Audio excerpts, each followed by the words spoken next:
This has to be the best base iPhone by a mile. So the Apple event just concluded yesterday, and I have a small complaint to make to Apple. The event should have been called jaw dropping instead of awe dropping, because there were moments while watching the event where my jaw actually dropped. Jokes apart, this video is going to be a summary of sorts of the event. So for the full coverage with all the nitty-gritties and Gautam's thoughts and discussions, stay tuned for the episode that comes out during the weekend on Spotify or Apple Podcasts. First, let's talk about the elephant in the room, and that is the iPhone 17. Like I said before, this has to be the best base iPhone released in a while. Finally, the 60Hz memes can stop, because the base iPhone 17 now gets ProMotion. Yes, you aren't dreaming, Apple has finally done it. They have given 120Hz on the base iPhone. The display size has also increased from 6.1 inch to 6.3 inch, which I'm not a fan of, but it is what it is.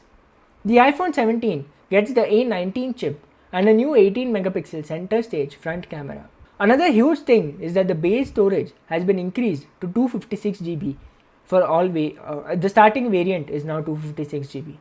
Coming to the price, it remains the same in the US at $799, but in India they have increased the price by rupees 3000 and it's now priced at rupees 82,990. Considering that these phones are manufactured in India, I feel the least Apple could have done is keep the prices the same. But then again, for just the rupees 3000 increase, you're getting double the storage, which should have been a 10,000 rupee upgrade before. Moving on, I want to talk about the Apple Watch before I talk about the other devices, because it's actually value for money this time around. And I'm talking about the new Apple Watch SE3. So the Apple Watch SE3 has gotten significant upgrades, which make it very value for money at $249 or rupees 25,990. So generally what Apple has been doing with the SE series is limiting a lot of features which were exclusive to the Pro, but this year they've been very kind and they've provided features like the always on display and fast wireless charging, support for gestures like double tap and wrist flick, a speaker for listening to music and podcasts, which wasn't there before on the SE series and was exclusive to the number series.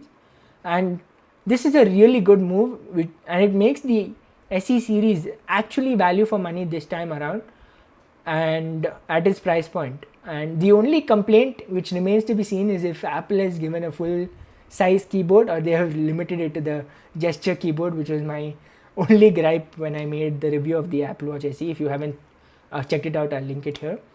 So if you're looking to buy an Apple Watch, if you want to test it out, if it works with your lifestyle before upgrading to the Apple Watch 11 or the other flagship Apple Watches, this is probably the best watch right now. Moving on, before coming to the big guns, the big money guns, let's talk about the Airpods Pro 3, which has been announced. And they've made a lot of changes to the design so that it can fit more number of ears, making it more comfortable, and Apple calls it the best fitting AirPods ever. They've increased the number of ear tips to 5 sizes so that it's even more comfortable for consumers. Another thing which they've worked on is active noise cancellation. And Apple claims that the Airpods Pro 3's noise cancellation is twice as better than the noise cancellations in the Airpods Pro 2 and almost 4 times better than the noise cancellation of the original Airpods Pro. So that's another good thing. Another feature which they've introduced is live translation. So basically you can use your AirPods to communicate with other people who don't know your language. So the AirPods will basically use ANC to reduce the voice of the other person speaking in his language so that you can hear the translated version from your AirPods. And if you want to speak to them, you can use the iPhone. So basically whatever you have spoken will get translated and it will be displayed on the iPhone. But if the other person also has AirPods Pro, then it becomes even more easy to communicate in the different languages. The AirPods Pros are the most worn earbuds in the gym according to Apple. So the first thing they've done with respect to workouts is they've added IP67 rating, which is a good thing. It gives you the peace of mind that sweat and other things are not affecting your earbuds. They've also added a really small heart rate sensor on the AirPods so that you can track your workouts better if you don't have an Apple Watch and you're tracking from your phone. So yeah, the battery life has also improved to 10 hours with ANC on, 8 hours with ANC on and 10 hours in transparency mode, which helps the hearing aid people. So that's also a good thing.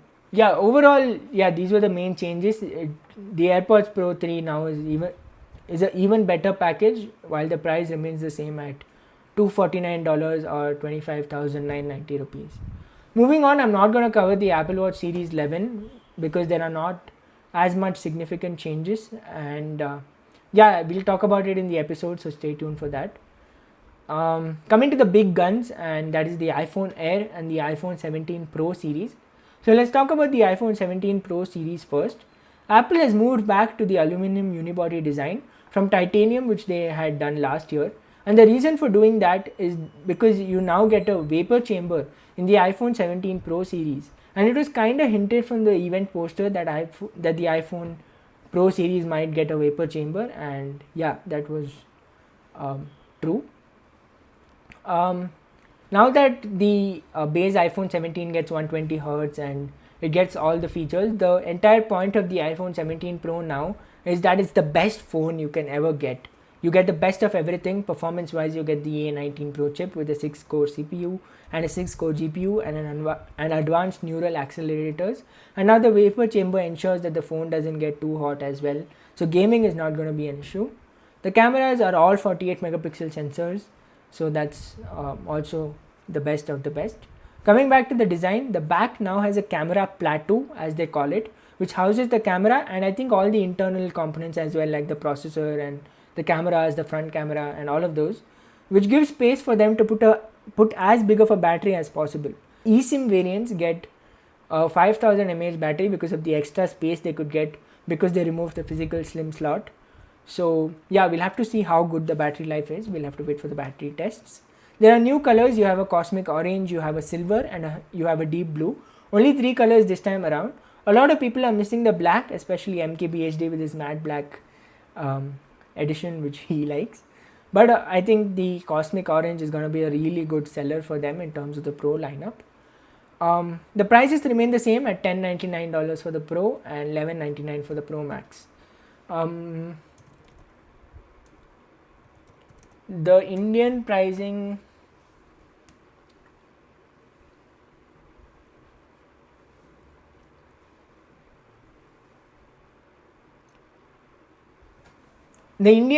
starts at rupees 1,34,990 for the iPhone 17 Pro and 1,49,990 for the iPhone 17 Pro Max. You also have a 2 TB variant this time around, and if you're looking to buy that, it costs over rupees 2 lakhs in India, which makes it the most expensive iPhone in India. So yeah, that is that. Moving on, let's come to the iPhone Air. We've been seeing a wave of slim phones, with Samsung launching their S25 Edge at around the 1 lakh price point. Tecno recently launched a slim phone as well in the budget range, and now Apple is also here with their slimmest phone ever.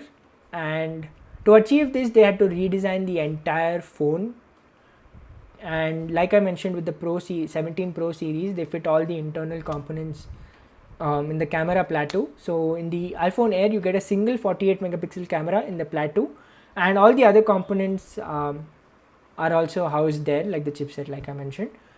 This allows them to put as big of a battery as possible while maintaining the thinness. And according to some rumors according to some people on X, the capacity is more than 3000 mAh, and Apple claims 1 day battery life as usual, like all of their other phones. So we'll have to see when it comes out. Them launching a new slim power bank does not instill a lot of confidence in this battery life, so we have to wait for the reviews to come out. So that is the iPhone Air, and the price in India is 1,19,990, and in the US it's $999, and in India especially it's obviously overpriced, but a lot of reports show that Samsung has sold over 1 million units of the S25 Edge, and I think this is global numbers, so I have no idea how is this gonna go for Apple. Let's see what happens. If not this, they'll find something else next year. I think on that note, we can close this video. As much as I wanted this video to be short, it ultimately becomes a long video. Let us know which phone you are excited for. Is it the new 120Hz display on the iPhone 17 or the new design of the iPhone 17 Pros? I'll catch you guys in a brand new video soon. Bye!